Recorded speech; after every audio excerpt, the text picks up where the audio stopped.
Hey everyone, Gallifrey from i7 here. Welcome to today's review. I'm joined by my good friend, you may know from YouTube as Adam Smith-Hoovian. Hello everybody, how are we all doing today? Hope everybody's well. And we are here today to review Masterful to celebrate the 50th anniversary of the Master, uniting most of all the Masters that have appeared on TV and in Big Finish. It's a big 3-hour part story written by James Goss, who has done a really good extensive interview on Adam Martin's channel. I'll link in the description below. It's a great discussion. It goes more into depth about his writing process and how it all came to be. But watch this first. Watch this and then go with that. So I'm going to give a quick little synopsis before we start. The Master's finally done it. He's won. He summons his other selves in celebration of his ultimate victory, and they come from across time and dimensions, but he's forgotten to invite someone, and Missy's not happy. Has the Master really conquered the universe, or has something more awful been unleashed? Something that even all the Masters cannot stop. Missy is determined to reveal the truth, because one fact about the Master's existence never changes. No one can trust the Master, not even the Master. Obviously, this was released pretty much on the day of the 50th anniversary. I listened to it a couple of days ago. We're going to talk non-spoilery first, and then we talk in spoilers for people who have seen it, but give them a chance to sort of give our thoughts for people that want to listen to it. So yeah, Adam, what's your kind of overall non-spoiler thoughts? Well, I think this is certainly a celebration worthy of the character. And it just hit me, talking about 50 years of the Master, just a bit of a tangent on the sort of 50th anniversary of the Master, that of course, Roger Delgado passed away, I believe, 1973, so sort of just as Frontier in Space was going out. Made me realise that I reckon he would have been proud of sort of the incarnations that followed, the different actors who have portrayed them. They're so unique. You have Jeffrey Beavers, to Eric Roberts, to John Sim, to Derek Jacobi, to Mark Gatiss, to Alex McQueen, to Michelle Gomez. It brings them all together, separates them as well, which is quite interesting. Yeah, I definitely think it's celebration worthy of the Master, but of course also a great celebration of Terror of the Autons, which aired sort of 50 years ago. There's a little bit that's a tribute not only to the Master character, but other characters and elements in Terror of the Autons. That's probably the most enjoyable thing, is all the callbacks and the team-ups and just so many references as well. The story weaves in and out, and obviously it kind of does the Infinity War route. With Infinity War is obviously A and B story, but obviously this kind of divides, gives you kind of different angles of the main plot, I'd say. You think it's going a certain way, there's lots of twists and turns, and like you say, it's so much of a fun ride. So yeah, that's going to be it for spoiler free. Now we're going to talk spoilers. So you've got your spoiler warning, but if you haven't yet, I highly recommend checking out. It's on the Big Finish website. You can either buy the standard version, which I believe Adam's got, and I've got this, the special edition version, which I don't know if it's sold out yet, but then it comes with like loads of different stories as well. The first half an hour of this gets everything out of the way, I guess, with all the Masters uniting. They don't know what's happening. And there's all sort of different puppet masters at work. To start really off, like, what was the most enjoyable stuff out of that? Was there any moments you thought, wow, this is fun to see and hear different masters? I think it's great to start with the spectacle, start what probably people wanted was to bring them all together. After you have that sort of half hour, and then later on in the story goes into the character stuff, and split them up and see how they work in that aspect. It's fun. It's great for sort of first time listeners. You get an inkling of sort of what they're like and how they bounce off the same character that they are. It's so cool. I like Jeffrey Beavers. It's quite strange how literally only on TV you only see him in The Keeper of Traken, and that he's managed to, in Big Finish, through the audio mastering by Joseph Lister and all that, sort of expand and grow. It's quite fascinating. And then Alex McQueen, who's a bunch of fun, as is John Sim, who this is his audio debut as the Master. He's getting into it, really. I think he's getting to the swing of things again. Because I suppose really for him, it's kind of been an on and off thing. Series 3, then later in the time, then later in the Series 10 finale, and now Masterful. He's great. Michelle Gomez is really good as well, really fun. And she adds a very different kind of dynamic. I think there's a lot of comedy with her. Eric Roberts, suave and great. I've not listened to any previous Eric Roberts things that he's featured in, because he's in quite a bit of like box set arc stuff. This is literally my second Eric Roberts adventure after the TV movie, I suppose. So that's like my second experience of his Master. But yeah, it's great to see them together. They united the cast. Shout out to Milo Parker, who plays the teenage version. He was very good, very interesting. Whether they played the Master, frequently in Big Finish, or whether it's their debut, the fact they come together, it's fun. And we're going into spoilers, I just want to say, It's Yes. cool. Right. You want So I that? can finally say Joe Grant's in this story as well. Isn't that fantastic? It's an absolute treat. It's celebrating 50 years, not only of the Master, but Joe Grant's debut in the Doctor Who world, which is great.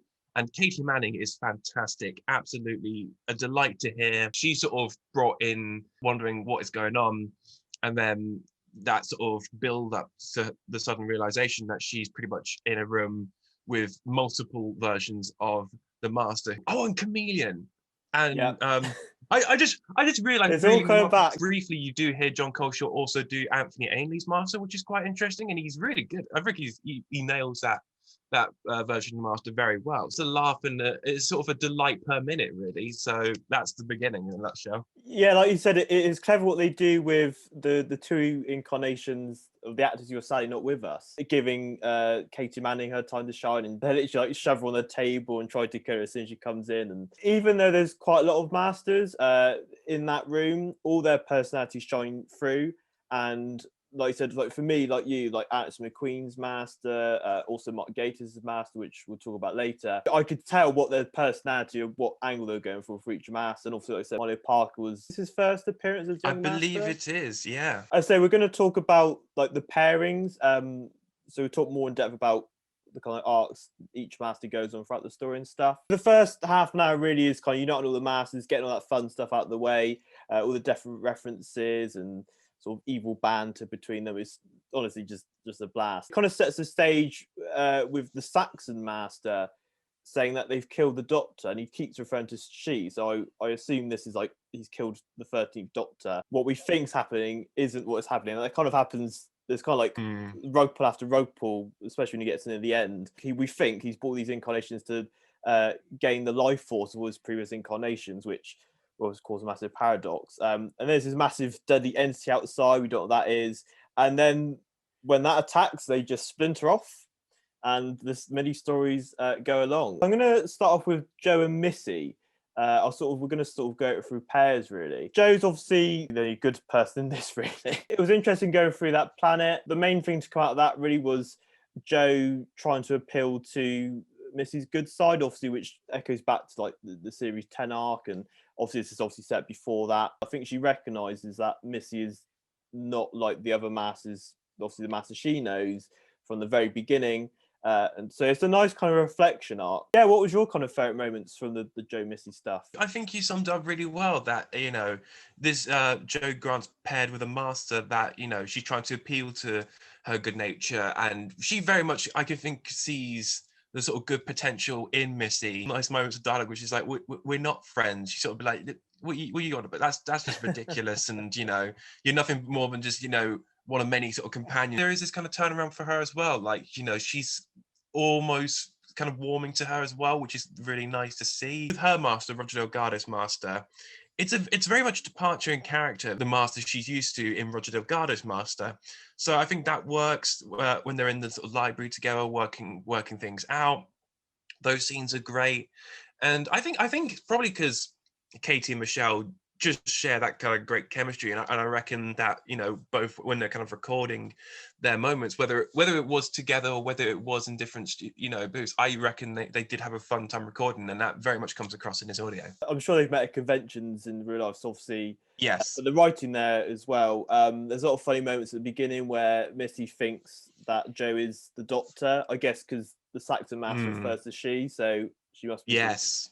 That's just quite a lot of fun. And the ending as well, just to show Missy's not quite there yet, like where her arc is in series 10, because obviously she lets Joe die. It was a bit like the kind of Black Widow thing in Avengers Endgame, where I was like, nah, she ain't dead. And then the story ended, I was like, oh, she actually did die. That's horrible. I don't know you, but I've not listened to, I think it's Missy's series 2 box set. Yes, with the Lumiat.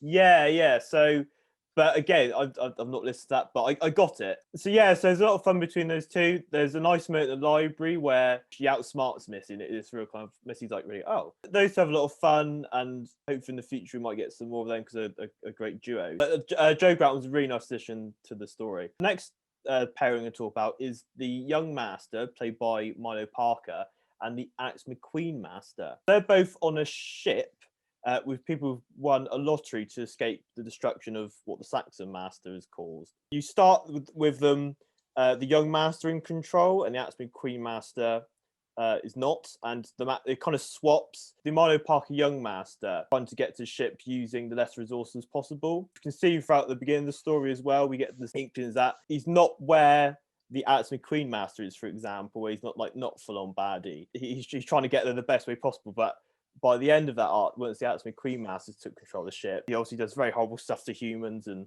stuff. So what did you think about that story arc, Adam, and the two masters at play? Yeah, it's good. I like Alex McQueen in this particularly. He gets very irritated. Actually, that's it. He does get quite irritated with the situation quite early on. He's just trying to figure out where he's at, who's in control of everything. They're not together right at the start of that arc anyway. Later on, they're like, oh, you're here and you're here. Those two together are great as well. I was kind of wondering where, sort of listening to it, wondering where's the teenage master, and then sort of later on, it's like, oh yes, of course, he was part of that arc. Alex McQueen is fun. I'm glad he's part of this box set as well, because from what I've heard, like little extracts from him, and he's fun, he's brilliant. The best part about it is how irritated he was at the beginning and all the comedy, but also how that story moves forward and all the pieces start to come together. Yeah, it was a good arc. Yeah, like you say, which is quite a nice thing with this story, when the parents, we don't know initially who's paired with who, because you think, oh, is this master going to come into the story? And similar to the Eric Roberts master coming into the Jeffrey Beaver storyline,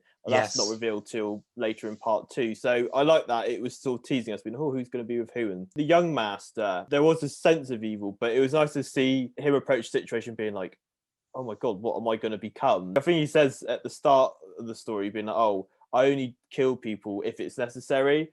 But when he's paired with like the Atomid Queen Master, for example, I think he's like the most delighted, and like he's the most kind of like, oh, I'm loving this. Evil is just in some delicious meal tip. The end of that with the Atomid Queen Master making sacrifices to get these people to the destination and then just abandons them. Even though obviously he's having a lot of fun with it, it just reminds you how evil the Master can be. So yeah, so that was again another interesting arc. Next one obviously is Derek Jacobi and John Sim.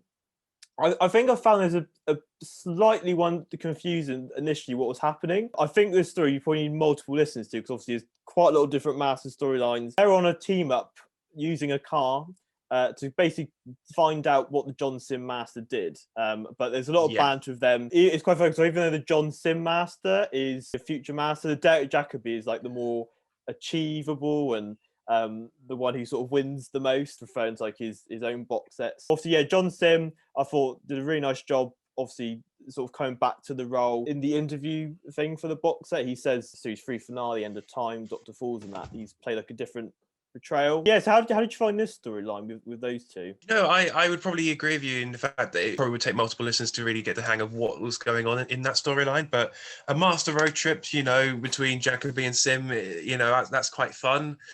Leads to some good lines of dialogue, and I suppose really Jacobi goes straight into Sim. They're sort of one after the other, like a sort of Patrick Troughton and John Pertwee kind of situation. Having the Ward Master stuff sort of already know a lot more about Derek Jacobi's Master, what he's been through, drudging through the time war and everything and all the scenarios. Yeah, and then with John Sim, his audio debut, and I think he does very well. He really gets the hang of it. Nearer the Dr. Falls kind of interpretation. With the War Master, what you get, I'd say more convinced, more kind of war-torn, more classic portrayal, whereas John Sim, quite zany, but quite fun. I definitely think John Sim lends more to the comedic side of it, whereas Derek Jacobi, sort of more stern and more assured of himself, that kind of portrayal. I'd never thought we'd actually get to hear, that's an absolute treat, particularly those who are a fan of the Tennant run. You put the two together and it's kind of a dream come true, really. Listen to interview things. This is the first time Derek and John ever met. With the series 3 Utopia, they were filmed separately. He never had that cross meeting. Ultimately, it ends up revealing that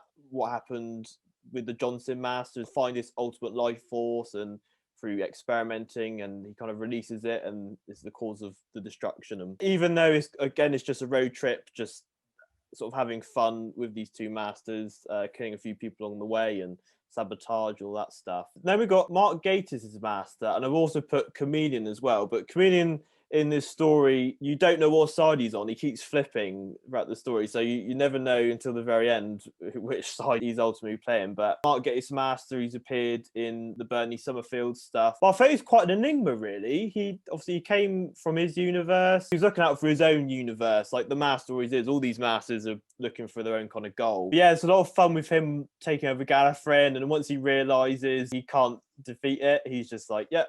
See ya. He encounters Missy and tries to come across the Doctor. It was a lot of fun. But yeah, what do you think of Mark Gatiss' Master in this story? It's good to have an alternative universe Master sort of perspective. This universe, the universe of the Masterful. Yeah, he's really good. This is the first time I've listened to Mark Gatiss' Master, and it's clear, I think, Mark Gatiss not only is a big fan of the character, but just I think he nails it. I think he does really well, particularly Invade Gallifrey. There's some really cool lines of dialogue that I think he just relishes, and that's great. Chameleon, which might overlap with the Joe Grant thing. Chameleon, embodies the third Doctor, which is great. And John Coleshaw, kind of flips from doing Chameleon, suddenly he's John Pertwee. That's a lot of fun. It's great to hear that dynamic. Again, another sort of callback and celebration of Terror of the Autons. I assume, Joe Grant is probably picked up from sort of early in that run. I think, and at least from her time zone, I think. Chameleon, you're not sure what side he's on, but I think John Coleshaw's good at bringing that character and performance to life. Best part of John Coleshaw's performance is that you aren't sure. The way he somewhat, can flip from one to the other is really good. The fact he's managed to play the third Doctor, Chameleon, and the Anthony Ainley Master, that's quite something, man. And he nails all three of them, really. I suppose I could briefly touch more on Anthony Ainley's Master, because you sort of hear him at the beginning, and I think you do hear him a bit at the end. I wonder where he ended up. Maybe he splintered off and the Five Doctors happened and he came back. I don't know. Mark Gatiss and John Coleshaw, fab stuff. Adding to this already a fun story. John Coleshaw could do his great impressions. Obviously, he did Anthony in the short trips. He also did Roger Delgado in Sophie Owles, who we both know. He did, yes. Yeah, and that was a really great story. That's what I was wondering. I was thinking, were they going to have him a quick cameo doing that?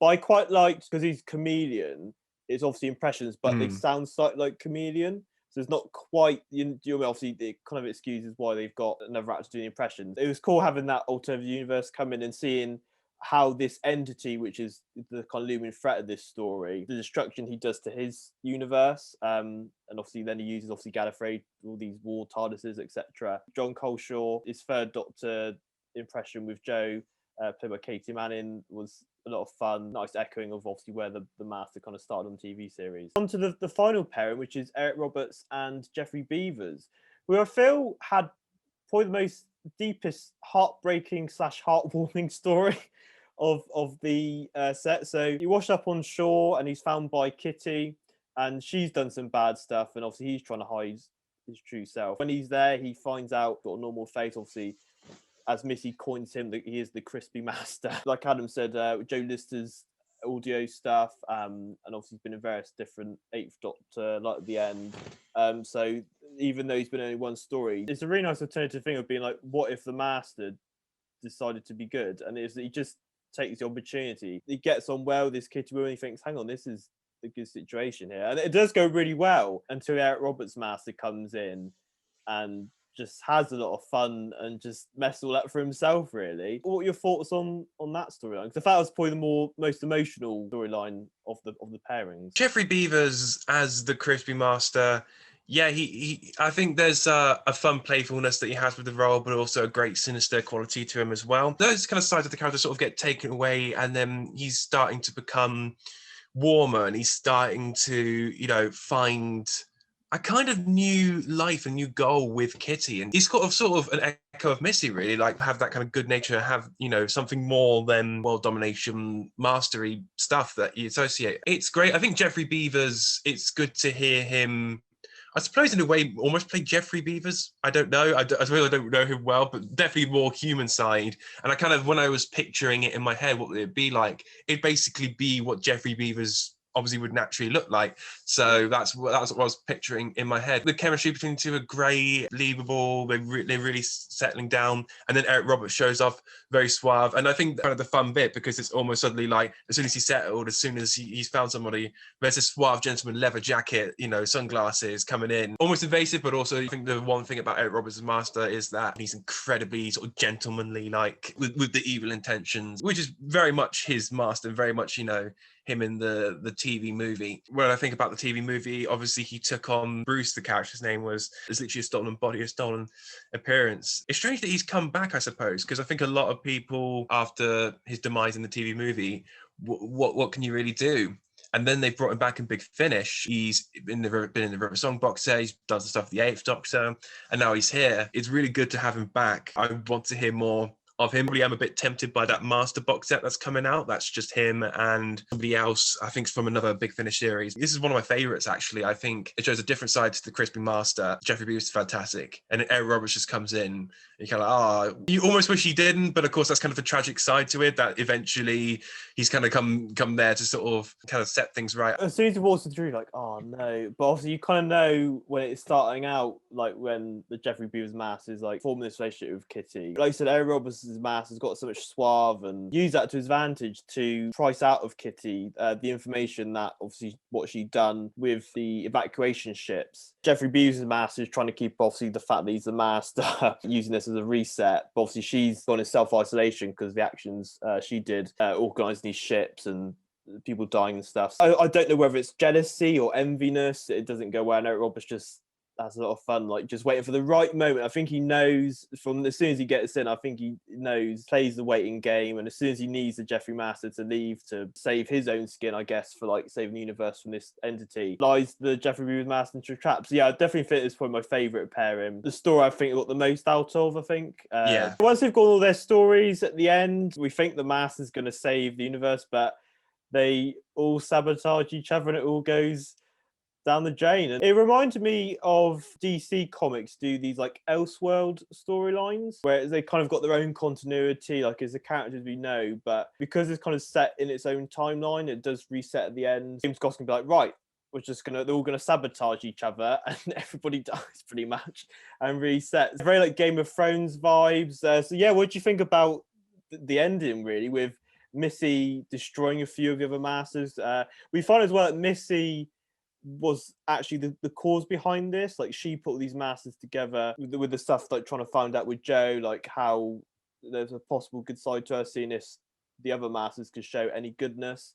And there's a great conversation between her and Jeffrey Beavers. And so, yeah, there's a lot going on. So what did you think of that overall shock ending, really? There was certainly a lot going on in that finale, and you're not quite sure who's in control, what's going on, and how it's all came to be. But yeah, it is pretty much said that Missy has orchestrated everything. It sort of echoes at the beginning because she's one of the last to actually turn up. Yeah. So I suppose maybe you wouldn't suspect that it would be her orchestrating it. And I think even the synopsis, as you read out, it was like Missy's not happy or bringing her former selves, but also plans can change, things can deviate. It is the master after all, really. There are some good moments in conclusion. I think there were some scenes between Missy and the Crispy Beaver's master that were quite nice. Him reflecting on what he had just been through, and then Missy kind of consoling as Missy away as possible. Michelle Gomez does well, and she's sort of the last master you hear. Her against the entity sort of confrontation at the end. That's quite cool. I don't know. I think I probably would have to listen to it again. It's like the show It's Always Sunny in Philadelphia. All these flowcharts and maps. Yeah. You're just trying to figure out, right, yeah, that kind of thing. Yeah, because I have only listened to it the once on the 50th anniversary thing. But I think that's probably the best part, that, is audio where you're like, oh, you kind of have to go back. I think that's kind of also to its credit as well, that you get all these dynamics and they're so entertaining and they're so fun, and all the different masters relish, but also ones where in multiple listens you'll probably gain something new out of it each time. And so I think in that sense it's great. Yeah, like I only listened to it once, and there's probably certain elements which are a bit rusty on, but with multiple listens you can pick up more on that kind of like overarching different thread storyline and all the references and Easter eggs you might have missed. Even with that kind of stuff, it's still an enjoyable, fun adventure. It is 3 parts, but I was planning to listen to it like on different days. But Mm. this is the first one. I was like, oh no, I need to carry on. So I did the 3-hour binge on it. Same, yeah, because I downloaded it and it came as sort of 1 3-hour thing. Because I was Yeah. surprised actually. I get out of one, there's sort of part two there, and then there's sort of part three separately, but it's in together. I think in the standard edition, I think it is separated, so it is an easier listen. I actually just got the standard download really to listen to the story. But I do know, obviously, with the limited edition, you get a couple of short trips, audiobooks, and behind the scenes goodness, which is all great. But I am saving because, of course, lots of Big Finish coming up in the upcoming months. There's so much to look forward to. Ninth Doctor, 10th Doctor stuff, 4th Doctor stuff, 8th Doctor. It's all looking good. James Goss is a writer who establishes many different strands and puts them together.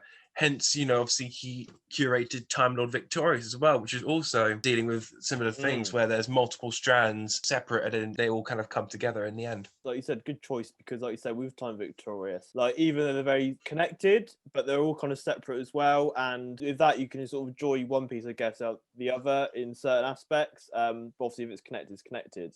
And like you said, even though if you don't know kind of what that Time Victorious is like linking to, it's a fun adventure in itself. And I think with these pairings, it's the same thing. You get so many great little team ups, and each one has an arc going throughout and bringing out the best qualities of their master, whether that be evil or good. It's just a fun journey, focusing on all the different masters. And the 3-hour mark is not overly long. It gives enough time for each of the masters to shine and have their moment. Yeah, and the ending just had a lot of fun, knowing that obviously it's like the time reset. It does so many shocking things, and it just leaves you with like a wow. Well, they did that. Okay. And it's all very similar to the Doctor Falls, like just stabbing each other in the back. And like you said, Missy is like the last one remaining. Like, obviously, she's a bit poisoned by the wine, which was sabotaged by the War Master. So, overall thoughts now, really. Loved it. I had so much fun with it. There's some great pairings. Each one goes a nice arc.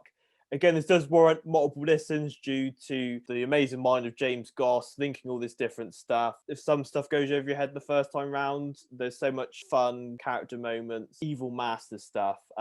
It's just a fun ride to celebrate 50 years of this evil, brilliant character.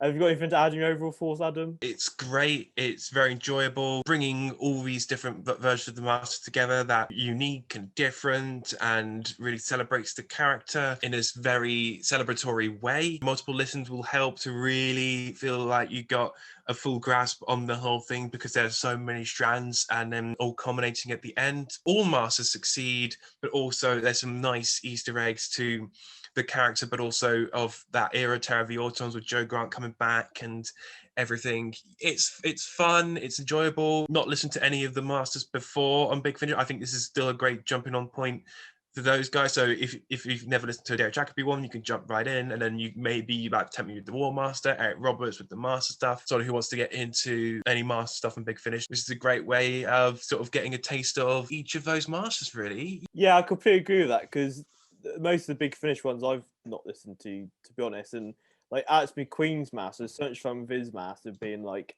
every evil decision is like a delicious meal. It's like, I'd love to listen to that stuff. So, but like you said, it caters for everybody. There's some great Easter eggs in there for, I'm sure people will pick up if they've listened to the other Big Finish stuff. But for people like you and myself who haven't delved too much into those type of masters, it gives us a great taste of their master. So there you go.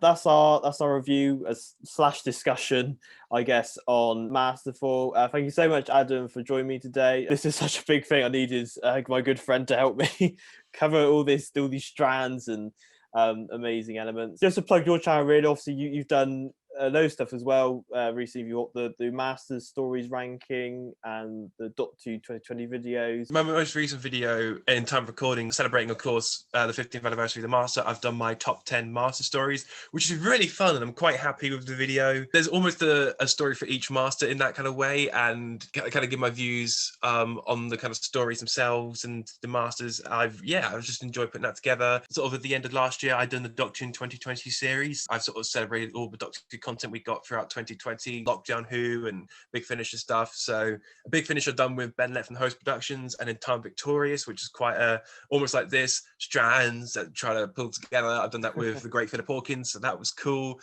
Great stuff, really enjoyed doing that. And hopefully there'll be some more stuff coming soon. We're in a period of Doctor Who. Obviously, we're waiting for Series 13, but obviously there'll be some Big Finish and Blu-rays and other great stuff to look forward to. And there is, particularly, I suppose, we've just had the cover art for the Ninth Doctor stuff. Big Finish, Christopher Eccleston, another debut into the Big Finish roles. Christopher Eccleston's Ninth Doctor, that's coming on the horizon. No doubt we'll probably both be sort of covering the excitement around that and other great Big Finish and Blu-ray and other Doctor Who products, really. They're all to be on my channel. And of course, subscribe to Gallifrey Forever 97, who again, he's done some amazing trailers. I think By Fam, the tribute to the TARDIS quartet, as I say, because there's TARDIS double act, TARDIS trio, TARDIS quartet. The TARDIS quartet, of course, Ryan Graham have recently left the show, and he's done a lovely tribute, reflecting on those adventures in time and space. And no doubt there'll be some more great stuff coming up in the future. So yes, do subscribe. You won't regret it. As always, please call, like, and subscribe. You can follow me on Twitter, Facebook, Instagram. There's stuff in the description below, and also link Adam Hoovian's channel. We get some great discussion videos with different YouTubers. And similar to me, probably just like wherever we feel like we want to put out, we just put out. We're not like other YouTubers; they've got like schedules and stuff. But yeah, we just do what we want. Yeah. Just like this video, we're just like, hey, do you review Master? Yeah, great.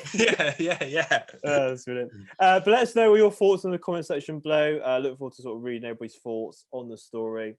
But until next time, thank you very much for watching, and I'll see you next time. Bye. Bye.